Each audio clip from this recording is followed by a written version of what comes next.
I'm Jen Taylor Skinner, and this is the Electorette. On this episode, my guest is author Jennifer Wright, and she's here to discuss her latest book titled Madame Restell, The Life, Death, and Resurrection of Old New York's Most Fabulous, Fearless, and Infamous Abortionist. This book is a riveting account of the life of Madame Restell, who was a fascinating character and a bit of an anti-hero in the mid-1800s. Not only was Madame Restell a famous, if not controversial, abortionist in New York City at the time, but she came to this country as an immigrant and became a self-made millionaire. Jennifer Wright's retelling of Madame Restell's life and what life was like in New York at the time, a life without legal and reliable access to birth control or abortion, is truly a page-turner, right down to the mystery surrounding Madame Restell's demise in the final chapters of the book. So without further ado, please enjoy my conversation with Jennifer Wright. Jennifer Wright, welcome. Thank you. It is a pleasure to be here.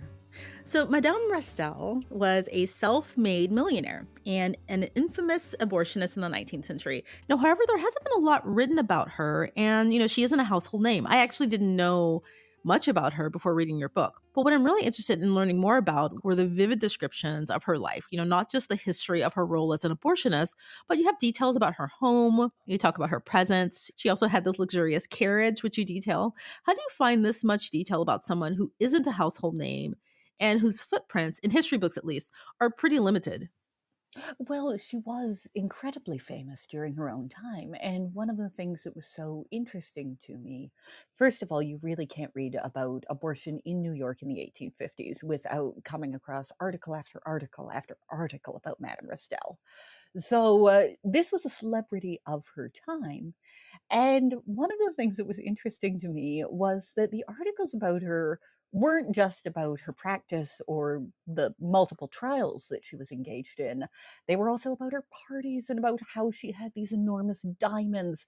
And there were so many articles about how beautiful her coach and her horses were. And one of the really funny things that struck me about all of these is I assumed that these articles would say, "Oh, this is so trashy. This is so new money. Look at how gaudy her wardrobe is." And all of the articles kind of say, "Well, we agree abortion is bad, but this is the best house and the most elegantly dressed woman we have ever seen in our lives." and and I thought that was so funny. I don't think it would be the case now. Right. I mean, no, she was fabulous. I think it's fair to say She that. was so fabulous. But she was, I think one of the things I find really interesting about her story is that she was an immigrant, right? But she was from Mhm. England. She was. And she had a typical story up to a point, right? She came over to America as an immigrant, expecting great things, expecting a Mhm. better life. But like a lot of people, she found that that was just a promise. Yes. Even though it's a really familiar narrative, I'm curious as to if there was anything in her early life that would have led you to believe that she would end up as being a really infamous abortionist, as opposed to a seamstress or anything like that, that like most immigrants ended up, immigrant women. Well, Madame Restell came from Painswick, which was a town in England that had a somewhat liberated attitude towards sex.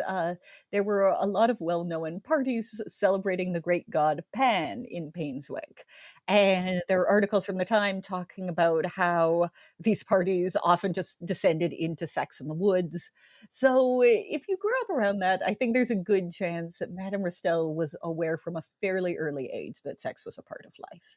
And people do often talk in her childhood about how she is very, very intelligent.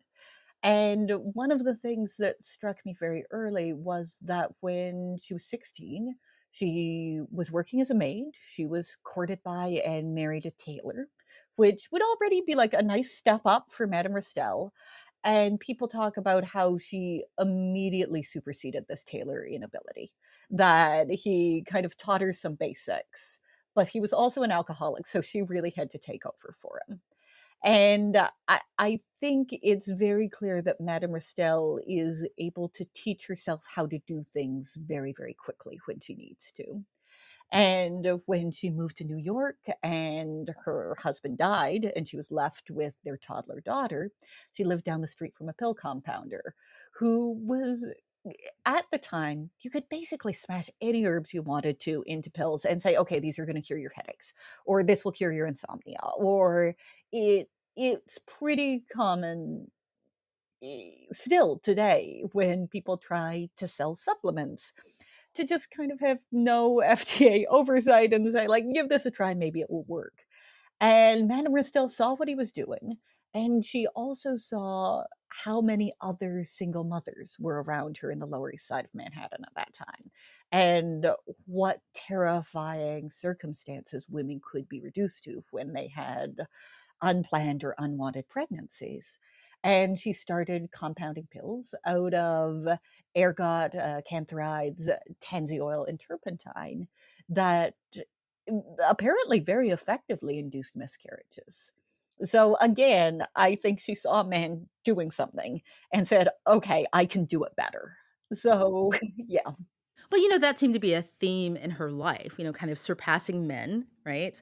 Often her successes were kind of attributed to the men in her life versus her own intelligence, right? And her they own were. savviness. Yeah. They were. There are some reversals of that. She had a husband who was a printer for the Herald and who really understood how advertising worked in this age.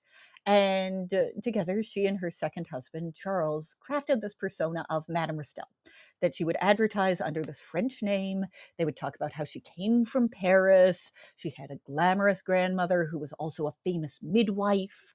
And none of this was true, but it was a time that was known in medical circles as the Paris period, where France was really on the forefront of medical innovation. So that would have been impressive.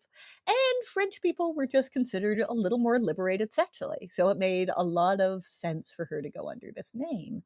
And a lot of people later would say, well, her second husband must have pushed her into this profession, that he must have wanted to get rich. And I think Madame Restell, first of all, was making pills and learning from the pill compounder down the street before she met her second husband.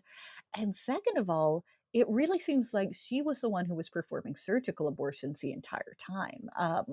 Her husband opened his own little office for people who wanted to see a male doctor, but really all he'd do is send them across the street to his wife. So it really seems like this was Madame Restell's business. At one point, her husband did write a book about female anatomy that contained recipes for abortion pills.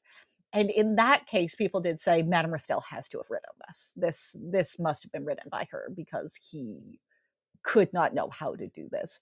And I am sort of the opinion that Madame Restell had at least a heavy hand in editing his book. Right. I would imagine that that would be hard for her to have published, under her name, I think that's assume. true. Yeah. I think that's very true, but I also think that I have seen no indication that her husband Charles knew how to perform a surgical abortion. If there's information about that in the book, then that's coming from Madame Restell. Yeah. I don't want to spoil anything in the book, but just to talk about Charles for a minute, he was an atheist, which I think speaks He was. to her unusual worldview, right? Given the times, right? I think it was probably unusual for a woman or anyone to marry an open atheist. I don't know. I mean, I think there were a lot of free thinkers in New York. There was certainly a circle of more radical thinkers that would have ascribed to Charles's worldview, but Madame Restell also had a really good pew at a very well-known Episcopalian church, and she went there so she could drum up business because you would meet a lot of very wealthy people. She also kept a beautiful copy of the Bible in her waiting room, and she said to her granddaughter, who became her apprentice, that, like, obviously she doesn't believe this, but it really calms people down. It's a very Yeah. comforting touch when her patients are waiting there. So I think that is interesting. I think Charles was a very devout non-believer who did not want any religious ceremony around his death. So he was probably a little stronger in his views than a lot of people would have been at the time. You really contextualize the life of women then, specifically, women, who have little power, little money, but specifically women who are living without access to birth control and without access to abortion services, right? And, what was really striking were some of the numbers that you include in the book about, children, right? And often when we hear these stories or narratives about a time before abortion or a time before birth control, we talk about the lives of women, which is really important, but there are a lot of children around who have some pretty, not great lives themselves. I think one of the numbers that was mentioned that there were 30,000 homeless children in New York City. Hmm. I Yep. don't know if I have that number correct. And children were being left on doorsteps. Someone left a child on the doorstep of the Oh, mayor. Children were drugged so their mothers could go to work. We don't talk about that enough, about the lifestyle or the circumstances that children are left in when we don't have access to birth control or abortion. We don't, and it is horrifying. It was a terrible time for children, made more terrifying by the fact that there were no foundling homes at the time. And there's a big difference between orphanages and foundling homes, which I had to discover as I was writing this book. Orphanages take in children who had two married parents who have died. That was certainly common by itself. Very easily, two parents might get cholera, both die, their 8-year-old child goes to an orphanage.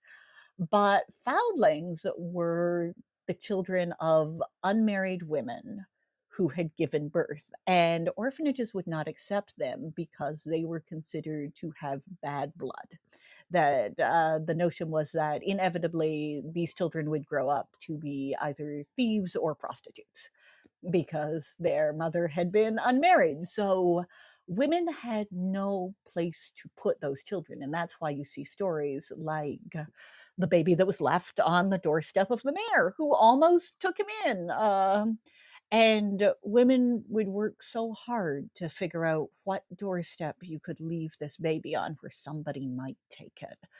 It's a really heartbreaking part of this story.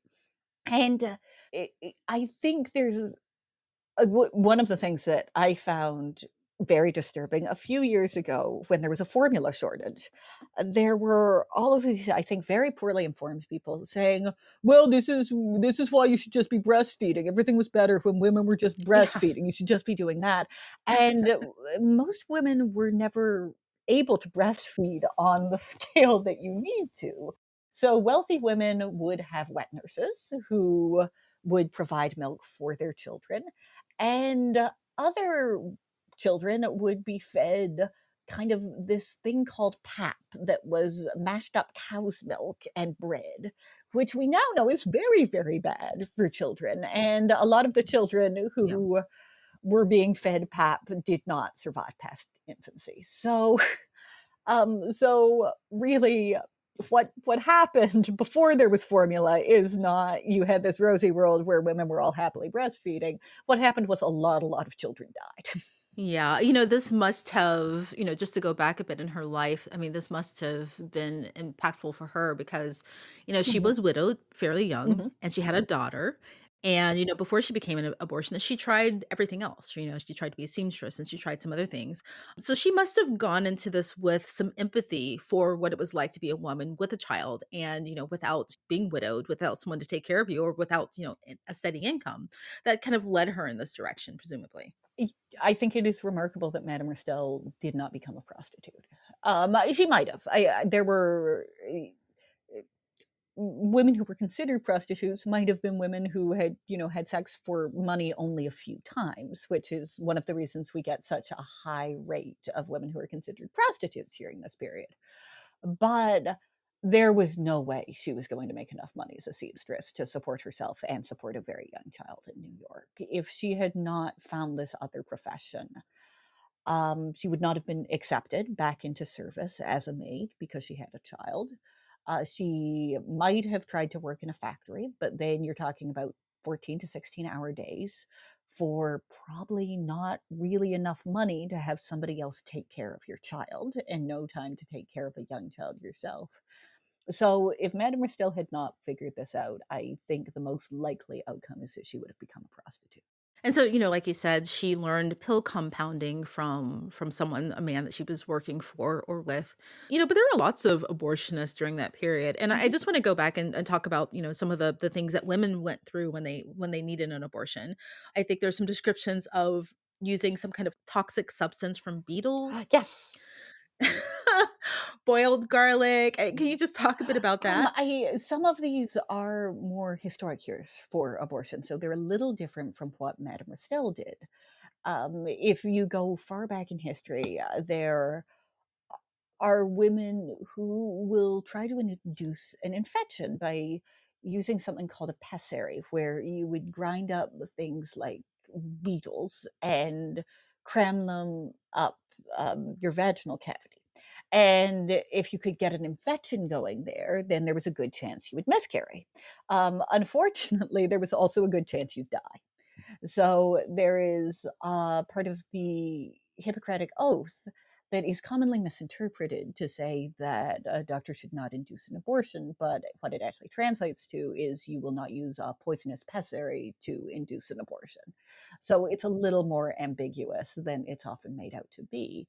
But by Madame Restell's age, it had fortunately developed a little bit.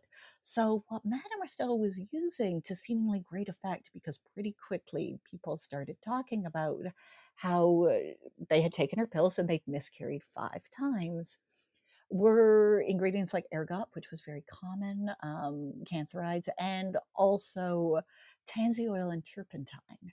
And I was really interested. I read some reports from doctors in the 1970s talking about how turpentine is a kind of harrowing motif in do it yourself abortions. That you can drink turpentine and it will cause you to have an abortion, but it will also kill you. So Madame Restell must have been mixing things like tansy oil and turpentine very, very carefully. Because what's remarkable is not that these did effectively produce miscarriages, but that to our knowledge, none of the people who came to her died. And she had many, many, many repeat customers. Was that typical of other abortionists during the time? No, No. no, there were a lot of no, Okay. no, there were a lot of much worse abortionists. And I mean, maybe through no fault of their own. I think again, it is remarkable that Madame Restell seemed to have the success rate she did, the number of patients she did, and that there's no evidence that she killed any of them. So that was not the case with a lot of other abortionists. And one of the reasons that there was a great crackdown on Madame Restell was that there was an abortionist named Dr. Rosenzweig who was nowhere near as skilled as her, killed one of his patients, and then stuffed that patient's body in a trunk and had a female friend of his take her to the train station and see if they could just load the trunk on a train out of the city. Now, if you stuff a dead body in a trunk, it smells horrible. It smells so bad. You shouldn't murder anyone, and you also shouldn't be like a stupid murderer. So they immediately figured it out. The person who brought the trunk to the train station turned on him pretty fast. He said that he had never even heard of this woman, but at the same time, he had articles of her clothing like clearly visible to the police officers that came to his house. So he was arrested, and this horrified New York. It was considered especially upsetting because the woman's mother went mad from grief. Her lover committed suicide. It was seen as this is a horrifying thing that might happen if you go and have an abortion, and it was really effective in the push in Madame Restell's later life for society to crack down on abortions. But Madame Restell was not like that. Madame Restell was very gentle with her patients, which is interesting because I don't think of her as being a very gentle lady through much of her life. This is someone who loved fighting in the newspapers, who apparently said something unprintable to police officers the one time she was in prison. She's a tough lady, but she talks about how her patients will call her mother. Um, She will sleep in bed with them after they've had the procedure to make sure that they're not running a fever. She makes sure that they're being fed meals and soup and getting enough liquids kind of around the clock. She doesn't let them leave for a few days after they've had the procedure to make sure that there are no signs of like any infection that's setting in. So I think she was very cautious. And in that, she was also a little more cautious than some of the other female abortionists during this time, who would kind of perform an abortion and then send their patients on their way and sort of just hope for the best. Yeah, yeah. So, it's obvious why that would contribute to her success, Yeah, not not killing your patients and stuffing them in the yeah, trunk. yeah. But also, I think you can probably attribute some of her success to her marketing. Is that true? Absolutely. Yes, it was incredible marketing, and it was very candid marketing. Madame Restell really advocates for abortion as a responsible act and as an incredible good. She likens it to a lightning rod that helps avert the worst ravages of nature. And she talks about in her early advertisements how we've all seen what happens to families that have too many children. They're not able to feed them. We've seen what happens to women who have too many children. They are sick. They are not able to handle having 5 or 6 or 7 pregnancies. They talk about how in these families the husbands are miserable. Their wives are so worn out that they are no longer functioning. And I think those are concerns that are more commonly accepted today that I think today we I mean I don't know if it's fair to say the majority, but I think there are a lot of people who do at least believe that women should be able to decide how many children they want to have. That if you want to have 10 children, that is great. But you certainly, can also say, well, I think we're going to be happiest with an only child. You're just having 2 children. And people think, okay, that's very reasonable. You should do whatever you need to do to make that be the case. And that's something that Madame Restell really advocates for very early.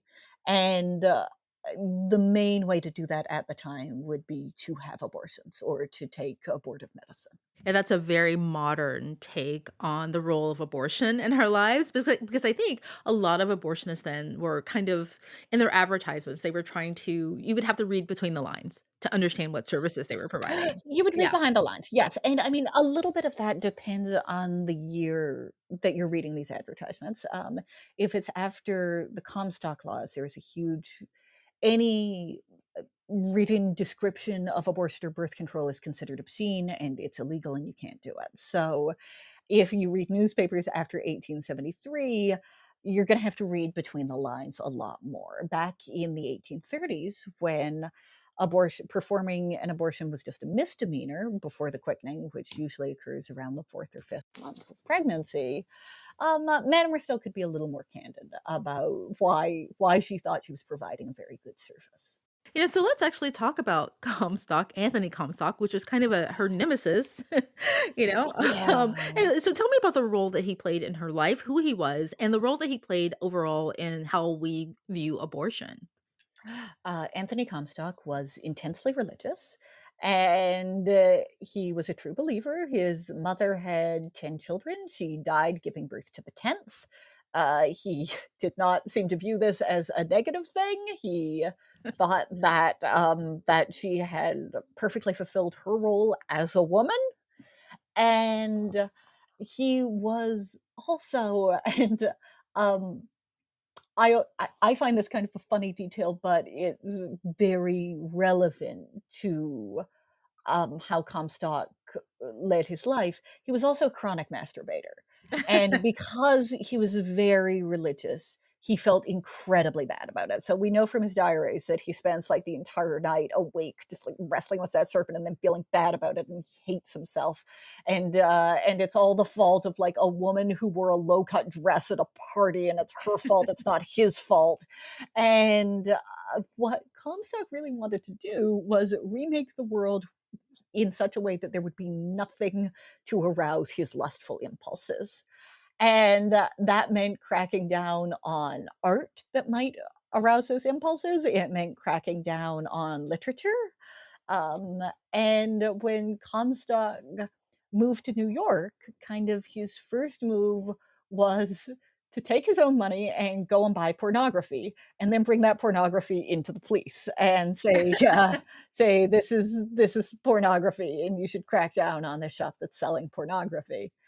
And he started getting a little bit of acclaim for this. In the early reports about Comstock, there's one newspaper that said, yeah, we don't pay attention to them for the same reason we don't pay attention to mosquitoes during the summer. Like, they're annoying, but what can you do about them? Just don't pay attention to them and they'll go away.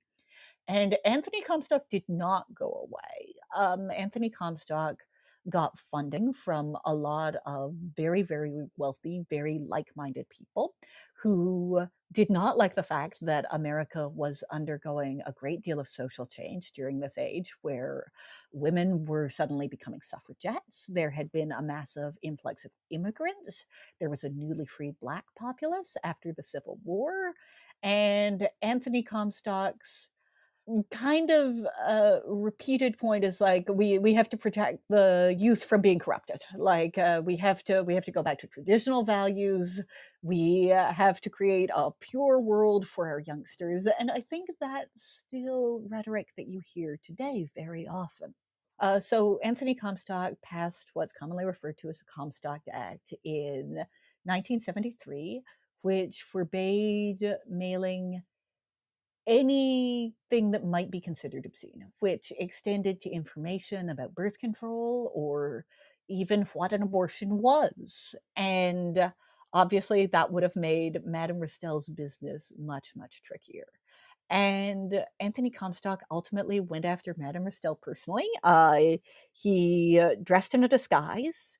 He went to her. He said that he had a lady friend who was pregnant and needed not to be, who might die if she stayed pregnant.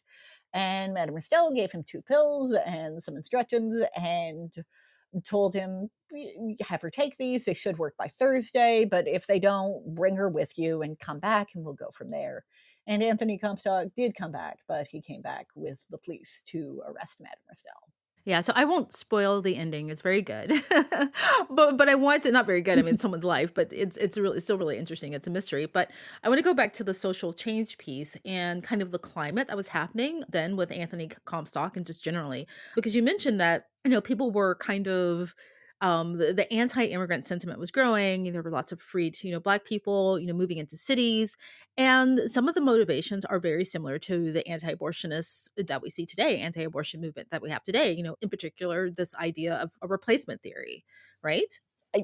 That is absolutely the case. Horatio Storer, one of the leading anti-abortion advocates from this period, talks about how upon women's loins depends the future of the nation and whether or not it will be populated with our own children or those of aliens. And what he is implying there is that it's white Protestant women. The aliens would be the children of Irish immigrants or the children of Black people who had just been freed after the Civil War. And there was incredible fear that white Protestant people in America were going to be outbred. And there were political parties that really rallied supporters around that fear. And I think it's something that we're seeing happening again now. And I'm sure we have all watched various news stations that talk about how we should all be very afraid that the US might not be dominated by white Protestant people. And it's the same fear that was happening in the 1860s and the 1870s that led to the crackdown on abortion. Yeah. So, let's get to her death. Madame Restell. She died Mhm. under some mysterious circumstances. And again, I don't want to give the ending away, but oysters are involved in, not her death, but just the Mhm. leading up to her death, the climax of the Mhm. of the of the story. There's a horse-drawn carriage. What happened there? What's the mystery? Well, okay. Again, I think it's important to say that Madame Restell is really unflappable throughout her entire life. And she's arrested by Comstock. She tells the policeman that she's going to need to eat like a full lunch before she goes to jail. So they sit with her. She eats a bunch of oysters. Then she tells them that she's going to go in her own carriage because she doesn't like their carriage. So she seems pretty much like her cool self initially. She's in jail. She's interviewed by reporters. She says that this is fine. She's catching up on reading a lot of novels. Like, in a way, Madame Restell always uses her time in jail, and she had been arrested a few times before to have like a little break. One time she was once arrested for 1 year for performing an abortion in the 6 months of a woman's pregnancy, which was considered a felony at the time. And she was sent to jail, and she immediately took over the warden's office and made the warden's wife bring her all her meals. She made 3 other prisoners her servants. They were all pretty cool about it. And they brought her a feather bed and like lots of lamps so she could read and do her writing at night. And she told the warden that like she would not be able to do any of the work assigned to women in the prison. One of my favorite Madame Restell in prison bits is she got to wear all of her own clothing. And at one point she holds up like this sad little apron, and because all the other women were assigned to do sewing, that's kind of what you did if you were a woman in jail, you were a free seamstress. And she holds up a sad little apron at one point, and she's like, "Oh, I tried so hard to make it, but I just can't. I tried to do what all the other women are doing."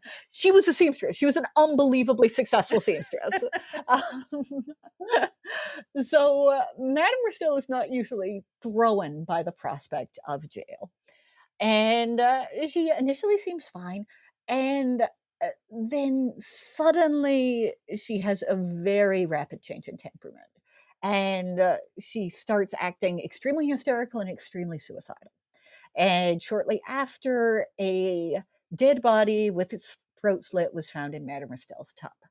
And I think people were very surprised at the time because her lawyer was pretty sure that what Anthony Comstock had done was very clearly entrapment. So he was pretty sure that he could get her off. But there was also a lot of questioning at the time about whether or not that was actually Madame Restell's body in the tub. Because her estranged son-in-law told people that there had always been a plan to get her out of the country. Like, if it seemed like the climate was getting really bad, there was a plan to get her on a ship to Europe. And when people searched Madame Restell's house, they found that all of her diamonds and all of her fine clothes were gone. And her grandchildren, who she was very close to, she had a grandson and a granddaughter who had grown up in her house with her, apparently wore bright, festive colors to the reading of the will. And for the next decade, took a lovely 3-month trip to Paris, where there were periodic news reports that Madame Restell had been seen alive. So it's very possible that she was just very upset by her changing circumstances and committed suicide. It's also possible that she sort of could tell that the climate was changing in America, that it was not a place where she could talk candidly about her work anymore, and she might be happier just moving off to Paris. Yeah, I would go to Paris. Yeah, yeah. I'm leaning towards that theory than rather her, committing suicide. I like to one of the other things that if you buy into the theory that she fled the country and went to Paris, I find very funny, is that before she starts telling everyone she's suicidal, she tells one reporter, "I'm so happy, but I'm also just afraid that at any time my house might burn to the ground." Do you ever have that feeling that your house is just gonna burn to the ground, and like maybe they'll find your body there, but maybe not? I say this all the time. Yeah, sure. And it is my own personal imagining, but I like to imagine her grandchildren who really enjoyed her very beautiful house being like, "Grandma, please don't burn the house to the ground." Like, we can find another way to fake your death.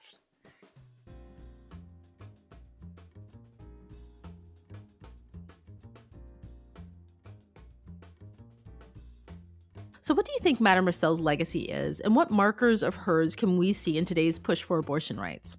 Well, I think one of the things that's really important to me that goes beyond her legacy is that nothing Comstock did worked. I think there was as big a crackdown on abortion as there could have been.